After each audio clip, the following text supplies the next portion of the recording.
You think transplants from Texas struggle in their first winter here? Let's see how those self-driving robo-taxis do, huh? Here's Evan Krugel. Colorado roads are normally clear and dry.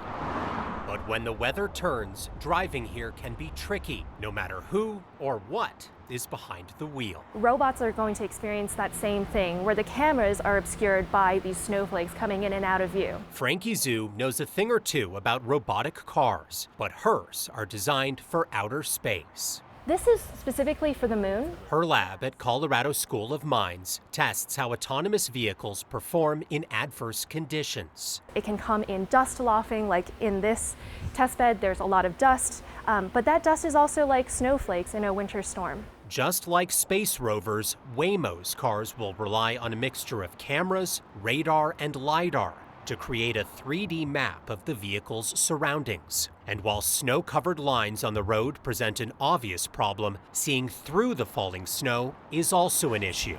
So when we have LiDAR scans in snowy environments, for example, we're going to get a lot of noise in the kind of LiDAR scans. And so that is an obstacle that these self-driving models have to then anticipate and compensate for. But there is good news for Waymo. So we're not dealing with a huge chunk of time we spend in the snow. Weather guy Corey Rappenhagen says those days are few and far between here. Yeah, you know, believe it or not, we don't have to deal with snow as much as you might think.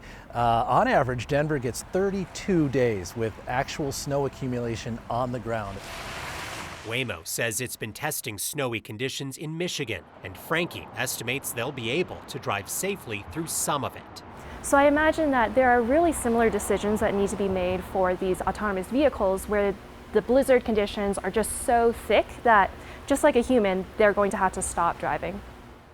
Should be a fun winter here. Waymo plans to test here in Denver this fall before beginning rides with actual people in the car next year. Kyle, the plan is ultimately to spread to the airport and maybe surrounding communities. Experts say the mountains are likely off the table with current technology. Yeah, Evan, I would have guessed way over on our number of snowy days. I probably would have guessed like a mountain snow total. Right, and that's what Corey said was 32 here, but that number climbs into the 60s when you get up into the mountains. That would mean a fifth or a sixth of the year they're dealing with snowy conditions. Obviously, the company will have to weigh where it's worth it to operate and where it isn't. And the first time a next viewer sees one of those Waymos struggling, get us video, baby, get us video. We will put it on TV. All right, Evan Krugel, thank you for being here as well. You're welcome, Kyle. All right. Anytime.